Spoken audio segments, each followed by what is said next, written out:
Bring your A game. Dunia pendidikan sudah berubah. Semuanya sudah berbeza. Kita tidak lagi boleh gunakan cara lama. Snap telah merupakan satu game changer.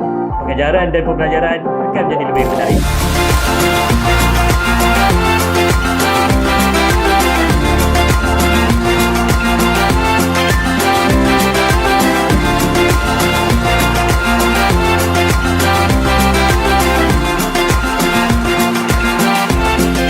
Setakat ini, Snap telah diperkenalkan di Sekolah Tuanku Abdul Rahman Ipoh, Kolej Yayasan Saad Melaka, Sekolah Menengah Sains Tapa dan sekolah-sekolah di Negeri Perlis. Analisis penggunaan menunjukkan peningkatan dalam peratusan murid menghantar tugasan sebanyak 76%. Tinjauan kami juga mendapati 80% guru dan murid bersetuju bahawa proses pengurusan tugasan sekolah menjadi lebih mudah dengan Snap. Mudahnya guna Snap. Saya boleh bagi homework, marking, semua dalam Snap je. Siap pada rekod dan analisis. Mudah saya nak pantau tugasan murid. Technical support pun ada kalau saya perlukan bantuan. Based on my experience, Snap is the coolest app I've ever seen. We can play games while learning new things and even send our works with just a few clicks. In short, Snap makes my life easier. Kelebihan menggunakan Snap: langganan percuma, integrasi dengan Google Classroom, rekod dan analisis pencapaian, perincian gamifikasi, program ganjaran serta 50% pendapatan hasil iklan akan disalurkan kepada pihak sekolah. Anda berminat? Entry sedia membantu.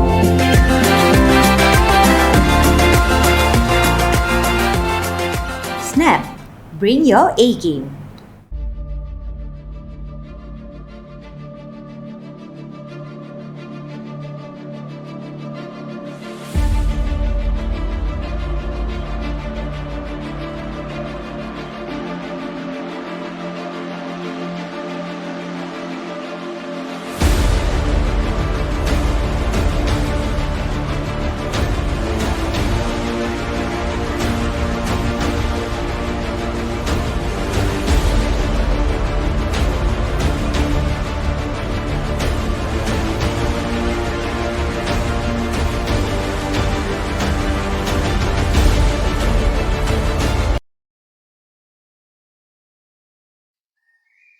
Bismillahirrahmanirrahim. Alhamdulillahi rabbil alamin. Wassalatu wassalamu ala sayyidina Muhammad wa ala alihi wa ashabihi ajma'in. Allahumma ighfir lana dhunubana wal ikhwanina alladhina sabaquna bil iman wa la taj'al fi qulubina ghillan lil ladhina amanu. Rabbana innaka ra'ufur rahim. Ya Allah, Ya Rahman, Ya Rahim, sesungguhnya kami melahirkan rasa kesyukuran di atas kurniaan-Mu yang tidak ternilai. Jadikanlah kami hamba-hamba-Mu yang sentiasa bersyukur di atas nikmat yang melimpah ruah kepada kami. Kami juga amat bersyukur kerana dapat berada dalam satu majlis ilmu yang sangat bermanfaat ini, iaitu Snap at Chuping Valley Accelerator Educational Program 2022. Ya Fattah, Ya Alim, sesungguhnya Engkau Maha mengetahui bahawa kami di sini ingin menimba ilmu-Mu yang sangat luas bagi mengembangkan potensi kami sebagai hamba-Mu yang Engkau redai. Justru berkati, rahmati dan mudahkanlah urusan program kami ini, Ya Allah. Kurniakanlah kepada kami segala ilmu yang bermanfaat. Sinarilah hati-hati kami dengan cahaya dan hidayah-Mu. Semoga dengannya kami mudah menerima dan menghayati serta mengamalkannya. Ya Dzal Jalali wal Ikram, kurniakanlah kepada kami kesihatan anggota, kecergasan minda, ketenangan jiwa, kekuatan semangat. Semoga dengannya kami mampu mendepani cabaran, berdaya saing dan mampu mengangkat martabat diri, keluarga, organisasi, masyarakat dan negara kami. Rabbana atina fid dunya hasanah wa fil akhirati hasanah wa qina adzaban nar. Wa sallallahu ala sayyidina Muhammad wa ala alihi wa sahbihi wa sallam. Walhamdulillahi rabbil alamin.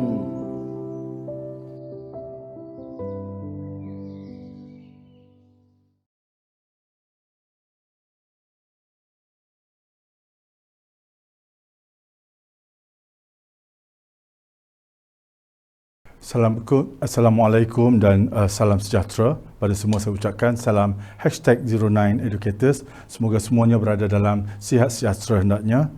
Topik saya pada hari ini ialah meningkatkan kemahiran fakta topik nasionalisme di Asia Tenggara menggunakan kaedah mat kilau. Berdasarkan kepada perhatian saya dapati bahawa sebahagian besar daripada guru yang mengajar topik sejarah, terutama sekali bab 2 bagi pelajar tingkatan 2 iaitu nasionalisme di Asia Tenggara, saya mendapati bahawa cara penyampaian mereka agak tidak begitu memuaskan. Ini adalah berdasarkan kepada beberapa buah sekolah yang saya telah pergi. Saya dapati bahawa beberapa rungutan dan juga pendapat dan juga idea daripada guru-guru di sekolah tersebut menyatakan bahawa mereka menghadapi masalah apabila datang kepada topik 2 bagi tingkatan 4 untuk topik nasionalisme ini. Sebahagian besar guru menghadapi masalah, terutama bagaimanakah cara untuk mereka menyampaikan idea dan apakah yang dimaksudkan dengan nasionalisme ini kepada para pelajar. Saya faham bahawa topik nasionalisme ini merupakan satu topik yang agak besar dan di mana kalau kita rujuk kepada buku teks sejarah tingkatan 4, kita akan dapati bahawa sebahagian besar daripada topik ini dia bermula dengan idea-idea nasionalisme di dunia daripada di barat, kemudian membawa kepada idea nasionalisme di Asia, kemudian dikecilkan kepada idea nasionalisme ini dan terus kepada bagaimana perjuangan pejuang-pejuang nasionalisme ini di Asia Tenggara. Dan seringkali guru juga menyatakan bahawa mereka tidak cukup waktu untuk menerangkan kepada pelajar tentang topik nasionalisme ini kerana topik ini agak abstrak. Saya percaya dan saya faham bahawa memang maksud nasionalisme itu memberi maksud yang pelbagai dan ini menyebabkan guru mengambil masa yang begitu lama untuk menerangkan kepada pelajar apa yang akan dimasukkan nasionalisme. Dan on top of that, ditambah pula dengan masalah-masalah seperti bagaimanakah pelajar untuk mengingat kawasan-kawasan nasionalisme yang ada di sekitar kawasan Asia Tenggara itu, dan nasionalisme ini muncul sebelum tahun 1800 ataupun sebelum 1900 ataupun selepas daripada tahun 1900. Kerana kita dapati bahawa sebelum tahun 1900, terutama sekali kalau kita lihat di negara kita, kita dapati sebahagian daripada topik ini adalah lebih bersifat setempat, pejuang-pejuang dan sebagainya. Tetapi kalau kita lihat kepada di negara-negara luar, kita dapati bahawa selepas daripada tahun 1900 ini, kita dapati dia perjuangan itu lebih bersifat negara dan lebih luas. Itu merupakan antara pertama yang kita hadapi oleh masalah oleh guru.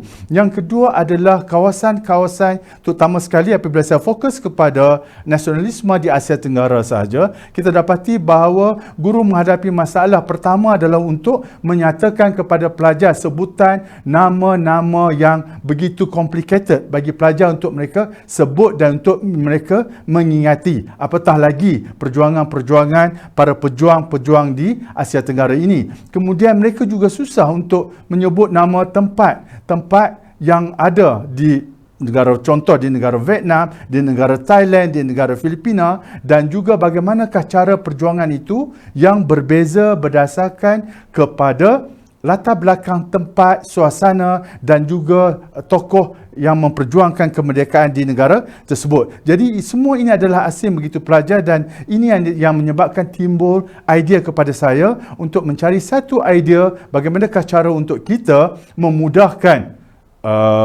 penerimaan pelajar dan bagaimana cara guru menyampaikan maklumat ini supaya mesej ataupun fakta yang ingin disampaikan oleh pelajar ini sampai kepada pelajar dengan begitu dalam waktu masa yang singkat dan juga lebih tepat fakta itu diterima oleh pelajar. Okey, yang berikutnya kita pergi kepada fokus kajian. Sebelum saya pergi kepada fokus kajian, saya ingin kalau mungkin ada yang tertanya-tanya kenapa saya memilih nama Mat Kilau di situ. Sebenarnya bila kita nak menerangkan idea nasionalisme dan kebetulan idea-idea dan juga cerita-cerita Mat Kilau ini begitu viral di negara kita, jadi ini menyebabkan saya memilih Mat Kilau ini sebagai salah satu tokoh kepada tajuk saya sebagai lebih catchy. Kalau saya rasakan kalau saya tulis saja kajian saya ini tentang nasionalisme, mungkin ramai orang mengatakan ini agak membosankan. Jadi saya cuba kaitkan dengan isu semasa, cerita semasa tentang Mat Kilau, bagaimana perjuangan Mat Kilau itu agar idea-idea nasionalisme yang awal yang wujud ada dalam Mat Kilau itu boleh dibawa kepada anak-anak didik kita pada hari ini. Kemudian kita pergi kepada fokus kajian kita pada hari ini, iaitu yang pertama adalah menjustifikasikan perkembangan nasionalisme di Asia dan Asia Tenggara dalam mempertahankan hak dan kedaulatan negara. Saya katakan tadi, saya akan kecilkan skop kita ini kepada Asia Tenggara saja, dan bagaimanakah mereka di Asia Tenggara ini rakyat mula bangkit dan adanya idea-idea nasionalisme, dan bagaimanakah untuk mereka mempertahankan hak kedaulatan negara mereka. Dan yang fokus saya yang kedua, mengklasifikasikan maklumat tentang tokoh-tokoh nasionalisme di Asia dan juga Asia Tenggara. Ini adalah kita dapati bahawa latar belakang mereka ini bagaimana dan juga bagaimana environment, latar belakang kehidupan, suasana tempat mereka tinggal yang mendorong kepada tokoh-tokoh ini untuk memperjuangkan nasionalisme di Asia Tenggara ini. Dan yang ketiga adalah menganalisis perjuangan dan sumbangan tokoh-tokoh nasionalisme di Asia Tenggara. Apakah sumbangan? Apakah tujuan? Bagaimanakah perjuangan mereka terhadap tokoh-tokoh nasionalisme ini di Asia Tenggara? Jadi ini merupakan antara 3 fokus kajian saya. Okey, seterusnya kita pergi kepada objektif kajian. Menjelaskan, yang pertama adalah objektif kajian saya adalah menjelaskan kepentingan kita meneladani perjuangan tokoh-tokoh nasionalisme terdahulu. Apakah idea-idea mereka, bagaimanakah kita mencontohi, menjadikan tokoh ini sebagai idola kita untuk kita mengikuti bagaimana perjuangan mereka untuk mencapai kemerdekaan di negara tersebut. Yang kedua adalah mencerahkan maklumat tentang tokoh-tokoh nasionalisme di Asia dan juga di Asia Tenggara ini, kerana macam yang saya katakan tadi, saya telah sebut tadi bahawa ramainya tokoh-tokoh ini dan agak susah untuk pelajar kita mengingati tentang maklumat-maklumat tersebut. Dan yang ketiga, kita akan menganalisis perjuangan tokoh-tokoh nasionalisme di Asia Tenggara ini, bagaimanakah cara perjuangan mereka, apa yang mereka telah mereka sumbangkan, dan apakah kejayaan-kejayaan yang mereka telah perolehi dalam usaha mereka untuk memperjuangkan nasionalisme di Asia Tenggara ini. Okey, yang berikutnya kita pergi kepada pengenalan intervensi bagi aktiviti 1. Ini adalah aktiviti berpasangan di mana pelajar akan bersama dengan rakan dalam kelasnya berpasangan dan mereka akan memberikan beberapa clue apabila rakannya menunjukkan gambar tokoh tersebut dan tokoh nasionalisme itu, dan rakannya akan memberikan jawapan berdasarkan kepada soalan yang diajukan oleh rakannya itu. Dan aktiviti ini pula akan diikuti dengan beberapa soalan yang berkaitan dengan tokoh-tokoh tersebut. Antara pernyataan yang boleh dinyatakan oleh pelajar itu, contohnya pelajar menyatakan ciri-ciri tokoh tersebut sama ada dari segi fizikal dan pakaiannya. Sebagai contoh, katalah kita mula dengan Raden Ajeng Kartini di Pulau Jawa. Jadi pelajar akan menyatakan bagaimana pakaiannya, adakah dia daripada latar belakang keluarga diraja, bagaimanakah cara dia memperjuangkan nasionalisme itu, dari manakah tokoh itu berasal. So pelajar itu akan menjawab dia berasal daripada Pulau Jawa, Indonesia. Bagaimanakah pula latar belakang tokoh itu dari segi akademik dan sosial. Raden Ajeng Kartini merupakan seorang anak raja, keturunan bangsawan, dan bagaimanakah dia memperjuangkan emansipasi bagi wanita-wanita Jawa yang bagaimana dia anggap ketinggalan, dan bagaimana dia nampak bahawa perjuangan bagi wanita-wanita di Pulau Jawa ini adalah melalui pelajaran, bagaimana untuk menghantar mereka ke sekolah untuk belajar. Dan apakah strategi perjuangan yang cuba dicapai oleh beliau adalah dengan cara untuk berbaik-baik dan bekerjasama dengan pihak Belanda agar membenarkan dia membuka sekolah di Pulau Jawa tersebut. Dan apakah kejayaan dan sumbangan tokoh dalam perjuangan nasionalisme negara tersebut. Dan kita dapati bahawa sehingga hari ini mereka masih lagi menggunakan yang dimaksudkan tentang tagline yang telah dimukakan oleh Raden Ajeng Kartini, contohnya hilang gelap timbul terang, di mana selepas daripada peristiwa COVID yang baru lepas, COVID-19 yang lepas, kita dapati sebahagian besar daripada pekerja-pekerja di hospital di Indonesia menggunakan tagline ini, bahawa kita sekarang daripada satu zaman yang gelap, kita sudah mula timbul terang. Okey, kita pergi kepada pengenalan bagi intervensi bagi aktiviti 2 ini. Pelajar akan melekatkan pula gambar tokoh ini di whiteboard di hadapan kelas, dan dia akan meminta kepada rakan lain dalam kelas untuk menyatakan aspek perjuangan tokoh tersebut dari segi nasionalisme dan kata kunci perjuangan yang telah ada bagi mereka. Kita pergi kepada contoh 3-4 orang tokoh ini. Contoh Jose Rizal. Ramai yang tidak tahu kalau berdasarkan kepada gambar ini daripada mana dia berasal, daripada Filipina dan sebagainya. Mereka tahu, tapi kadang-kadang mereka lupa apakah perjuangan ataupun apa yang diusahakan oleh Jose Rizal ini. Jadi apabila pelajar itu melekatkan gambar ini kepada di whiteboard di hadapan kelas, dan rakan-rakannya akan mengemukakan dan menceritakan tentang apakah perjuangan dilakukan oleh Jose Rizal. Kemudian begitu juga yang kedua, Aung San. Kita tahu bagaimanakah General Aung San ini merupakan antara orang yang berkuasa kuat di negara Myanmar ataupun Burma pada masa dahulu. Kemudian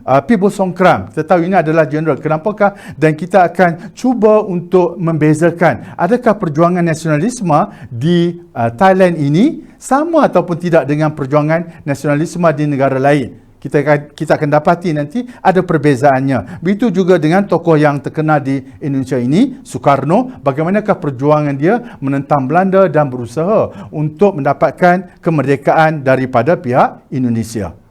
Ini adalah pengenalan bagi intervensi bagi aktiviti yang kedua. Okey. Yang berikutnya adalah set soalan kebat bersimulasi. Saya berikan contoh di sini adalah gambaran yang saya telah berikan di sini adalah SITC ataupun Sultan Idris Teacher College. Ini merupakan satu tempat yang amat bersejarah dan berpengaruh pada masa tersebut, di mana di bangunan inilah yang menghasilkan pejuang-pejuang nasionalisme daripada negara kita. Kita dapati bahawa sebahagian besar daripada golongan intelektual itu membangkitkan semangat nasionalisme, dan mereka adalah guru-guru keluaran daripada SITC ini. Dan yang ketiga, apakah sumbangan Ibu Zain dalam meningkatkan martabat kaum wanita pada masa itu? Ini juga merupakan hasil daripada keluaran SITC ini, Sultan Idris Teacher College ini, di mana beliau dikatakan bahawa berusaha untuk memberi peluang emansipasi kepada kaum wanita untuk supaya diangkat martabat mereka, dan bukanlah hanya tempat wanita itu di dapur dan hanya menunggu hari untuk dipidang oleh orang lain untuk menjadi suri rumah tangga. Okey. Soalan kebat yang berikutnya bersimulasi ini adalah tentang kalau kita lihat kepada gambar ini, kita bagikan macam yang saya katakan tadi, Raden Ajeng Kartini. Jadi kita akan melihat bagaimanakah perjuangan Raden Ajeng Kartini di Indonesia dalam usaha untuk dia meningkatkan pendidikan di kalangan wanita di Indonesia. Sama juga dengan keadaan di negara kita, di mana sebahagian besar wanita ini hanyalah dianggap hanya berada di ceruk dapur sahaja, dan juga hanya menanti untuk dipinang oleh orang sebelum menjadi suri rumah tangga. Tapi beliau merupakan, walaupun dia datang daripada latar belakang keluarga diraja, dia berusaha untuk menyedarkan sebahagian besar rakyat Indonesia. Dan yang menariknya di sini adalah surat-surat beliau yang beliau hantar kepada pihak Belanda telah dibukukan dan dikenali sebagai Letters of Javanese Princess. Yang saya katakan tadi, hilang gelap timbul terang, itu merupakan hasil penulisan beliau, di mana kita akan dapati perjuangan-perjuangan yang beliau lakukan melalui buku tersebut. Dan juga bagaimana beliau cuba menerangkan bagaimana diskriminasi pihak Belanda terhadap Indonesia yang menjadikan perjuangan kepada Raden Ajeng Kartini. Jadi berdasarkan kepada gambar yang diberikan ini, pelajar boleh membincangkan tentang perjuangan yang diberikan oleh Raden Ajeng Kartini ini. Okey, yang berikutnya saya berikan juga soalan kebat bersimulasi ini. Kalau kita lihat di sini kepada gambar General Pibo Songkram, kita lihat nama itu pun kita dah tahu dia daripada negara Thailand. Kita dapati bahawa agak berbeza. Saya letakkan kepada gambar ini kerana perbezaan perjuangan nasionalisme di negara Thai ini berbeza dengan negara-negara lain. Sebagian besar kita tahu dah memang ini merupakan satu-satunya antara negara di Asia Tenggara yang tidak pernah dijajah oleh kuasa daripada Barat. Tapi bagaimanakah perjuangan nasionalisme di negara Thailand ini, di mana mereka cuba untuk mengurangkan kuasa raja yang mempunyai kuasa besar, dan pada masa tersebut dikatakan bagaimana kegagalan Raja Vajiravut pada masa tersebut untuk memimpin negara Thai. Jadi mereka nak cuba mengubah nasionalisme di sini agak berbeza daripada negara-negara yang lain di Asia Tenggara kerana perubahan kepada cara berfikiran, dan mereka mahu menghadkan kuasa raja daripada raja berkuasa mutlak kepada raja berperlembagaan. Dan ini juga merupakan antara topik yang menarik kerana kita dapat membezakan antara sistem beraja di negara kita dan bagaimana sistem beraja di negara Thailand. Berikut kita pergi kepada dapatan kajian. Hasil daripada beberapa saya telah memperkenalkan idea ini di beberapa buah sekolah, dan guru memberikan respon yang baik kerana mereka mengatakan bahawa sekarang mereka tahu bagaimana antara cara untuk mereka memberi lebih fokus kepada topik terutama sekali tentang nasionalisme di negara kita dan juga di Asia Tenggara, dan mereka juga telah memberikan cadangan agar supaya idea ini disebarluaskan bukan saja di sekolah-sekolah di negeri Perlis, tetapi juga kita boleh sebarluaskan di negeri-negeri yang lain. Dan mereka juga mencadangkan agar beberapa topik-topik yang lain, terutama sekali bagi tingkatan 5 yang lebih luas skopnya untuk mereka supaya lebih memudahkan mereka untuk mengajar ataupun memberikan input kepada pelajar. Dan begitu juga di kalangan pelajar pada tahun tingkatan 4 dan tingkatan 5, mereka menjadikan kaedah ini sebagai salah satu cara untuk mengulang kaji topik tingkatan 4 dengan lebih mudah. Kita dapati bahawa walaupun pelajar itu topik tingkatan 4 ini, walaupun sebahagian besar lebih kurang soalannya adalah dalam bentuk objektif, tetapi pelajar perlu mengetahui dengan lengkap dan perlu mengulang kaji dengan lebih tekun untuk mereka tahu dan ingat tentang topik bagi tingkatan 4 ini. Apatah lagi mereka bila naik di tingkatan 5, mereka telah pun agaknya lupa dan meninggalkan terus kerana ingin memberi lebih fokus kepada kertas 2 dan yang mereka telah pun pelajari di tingkatan 5.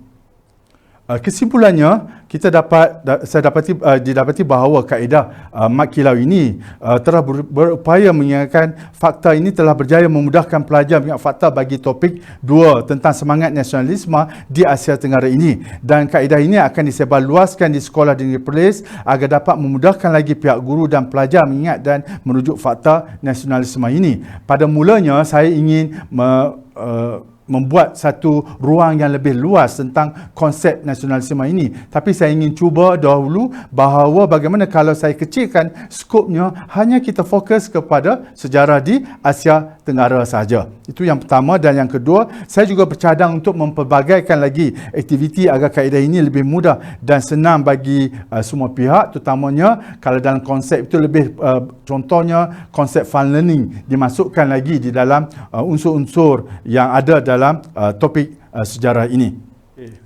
Saya ingin mengucapkan ribuan terima kasih kepada beberapa buah sekolah di mana saya telah pergi untuk menjalankan kajian ini tanpa sumbangan dan juga tanpa idea dan juga bantuan daripada beberapa orang guru, antaranya sekolah menengah SMK Berseri, SMK Abi, SMK Datuk Jaafar Hassan yang telah memberi ruang kepada saya untuk berbincang dengan guru dan memberikan idea-idea yang baru supaya untuk penambahbaikan kepada kajian ini. Terima kasih juga bagi pihak SnapAct dan Chuping Valley yang telah membantu untuk menjayakan program SnapAct Chuping Accelerator ini. Sekian, terima kasih.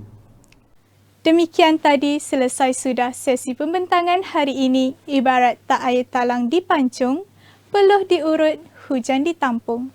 Begitulah juga dapat kita kaitkan dengan peranan para pembentang yang begitu besar artinya dalam mendorong semangat warga pendidik bagi kelangsungan kecemerlangan pendidikan serta menambah baik strategi pengajaran dan pembelajaran berfokuskan PAK 21. Sehubungan dengan itu, jangan lupa untuk menonton lebih ramai lagi pembentang yang akan bersiaran pada esok hari. Tuan-tuan dan puan-puan yang budiman, pohon kelapa tumbuh sekata, tampak meliuk menghibur hati. Selesai sudah agenda kita. Terima kasih daun keladi. Sehingga berjumpa lagi. Wabillahi taufik wa hidayah. Assalamualaikum.